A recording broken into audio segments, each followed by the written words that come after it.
நம் தேசம் பாரத் நேயர்களுக்கு அன்பு வணக்கம். பாராளுமன்ற பொதுத் தேர்தல் நெருங்கி வருது. எப்போ தேதி அறிவிப்பாங்கன்னு தெரியாது. அப்படி ஒரு சூழ்நிலையில் தமிழகம் பரபரப்பான ஒரு அரசியல் சூழ்நிலையை இன்னைக்கு சந்திச்சிருக்குது. என்னன்னு கேட்டிங்கன்னா, அனைத்து இந்திய அண்ணா திராவிட முன்னேற்ற கழகத்தினுடைய முன்னாள் சட்டமன்ற உறுப்பினர்கள் சுமார் 14 பேர். அது மட்டும் இல்லாமல் காங்கிரஸ் மற்றும் திமுகவினுடைய எம்பி ஒருத்தர், இது மாதிரி மிக முக்கியமான பிரமுகர்கள் ஒரு 21 பேர்த்த அண்ணாமலை அழகா தூக்கிட்டு போய் தன்னுடைய பாஜக கட்சியில சேர்த்திக்கிறார். இப்படி ஒரு அதிரடி முடிவை பாஜக எடுத்துச்சு. அண்ணாமலை அவர்கள் இப்படி ஒரு அதிரடியை செய்யறதுக்கு காரணம் என்னன்னு சொல்லி கொஞ்சம் பின்னோக்கி திரும்பி பார்த்தோம்னா, கடந்த சில 6 மாத காலமாகவே அனைத்து இந்திய அண்ணா திராவிட முன்னேற்ற கழகத்துக்கு யாரோ அட்வைஸ் பண்ணியிருப்பாங்க. யார் அட்வைஸ் பண்ணாங்கன்னு தெரியல. அவங்க பிஜேபி கூட இருக்கிறனால தான் தான் தோல்வியை சந்தித்தோம் சட்டமன்ற தேர்தலில் அப்படின்னு சொல்லி அந்த விஷயத்தை, அந்த கருத்தை நம்ப ஆரம்பிச்சிட்டாங்க போல அவர்களுடைய செயல்பாடுகள் அமைந்தது. என்னன்னு கேட்டிங்கன்னா, எஸ்டிபி மாநாட்டுக்கு போனார் முன்னாள் முதல்வர் திரு எடப்பாடி பழனிசாமி அவர்கள். அங்கே வழக்கமாக அவர் அவருடைய நெற்றியில் இடம்பெற அந்த திருநீர் இல்லை. ஏன் திருநீர் இருந்தால் அவர் மத சார்புள்ளவர் அப்படின்னு நினைச்சிருவாங்கன்னு சொல்லி அவர் நினைச்சாரா என்னன்னு தெரியல. ஆனால் அங்கே போய் பாஜக கூட இன்னைக்கு இனிமேல் எப்பொழுதுமே கூட்டணி இல்லைங்கிற மாதிரி ஒரு கருத்தை சொன்னார். அது மட்டும் இல்லாமல் அதற்கு முன்னாடி சில நாட்களுக்கு முன்னாடி கிறிஸ்தவர்கள் நடத்தின ஒரு மாநாட்டில் கோயம்புத்தூரில் கலந்துட்டார். அவர் மாநாட்டிலையும் அவர் தான் சிறுபான்மையினருக்கு பாதுகாவலன் அப்படின்னு சொல்லி ஒரு பட்டத்தையும் அவருக்கு போய் கொடுத்தாங்க. சரி, இதெல்லாம் ரைட், ஓகே.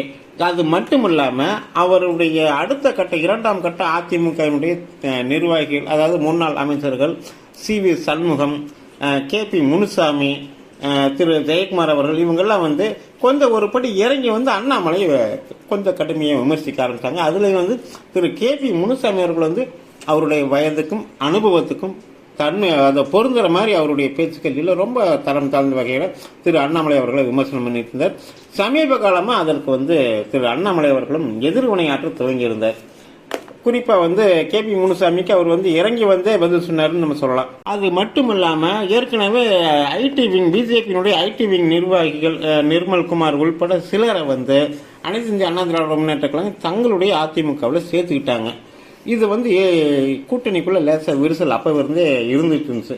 இந்த நிலையில நேற்று முன்தினம் திரு ஜெயக்குமார் அவர்கள் முன்னிலையில பாஜகவினுடைய எஸ்சி அணி, அதாவது பட்டியல் அணியினுடைய மாநில நிர்வாகி ஒருத்தரை அதிமுகவில் சேர்த்துக்கிட்டு, அது மட்டும் இல்லாம ஜெயக்குமார் கொஞ்சம் அநாகரிகமா அவருடைய பேச்சு இருந்துச்சு. என்னன்னு கேட்டா, கூட்டணி இல்லைன்னு சொல்லி அவங்க சொல்லிட்டாங்க. ஆனால் அதை பத்திரிகையாளர்கள் முன்னாடி திரு எடப்பாடி பழனிசாமி அவர்கள் இன்னும் திட்டவட்டமாக அறிவித்த மாதிரி நமக்கு தெரியல. ஆனால் அப்படி ஒரு சூழ்நிலை இருந்த போதிலும் திரு ஜெயக்குமார் அவர்கள் என்ன சொன்னார் அப்படின்னா, நோட்டாவை தாண்டி ஜெயிக்க முடியுமா பாஜகன்னு சொல்லி அவருக்கு சவால் விட்டுற மாதிரி ஒரு பேச்சு பேசினார். அது மட்டும் இல்லாமல் அண்ணாமலை போல எங்களுக்கு ஒரு பொருட்டே அல்லங்கிற மாதிரியும் அவர் கருத்து சொன்னார். இனிமே அதிமுக பாஜக கூட்டணி இல்லைன்னு சொல்லி பொதுமக்கள் 100% நம்புறாங்க. அந்த மாதிரி ஒரு தோற்றம் வெளியே தெரிஞ்சிருச்சு. இந்த நிலையில தான் பதிலுக்கு பதில் செய்வோம். பிஜேபியிலேருந்து வாங்கிடத்தினுடைய பட்டியல் பிரிவில் ஒரு துணைத் தலைவருங்கிற மாதிரி ஒரு நிர்வாகி நீங்கள் தூக்கிட்டீங்களா, வட்டியும் முதலமே வச்சுக்க வாங்கிக்க அப்படிங்கிற மாதிரி இன்னைக்கு அண்ணாமலை ஒரு தரமான சம்பவத்தை நடத்திக்கிறாரு. கிட்டத்தட்ட 21 பேர்.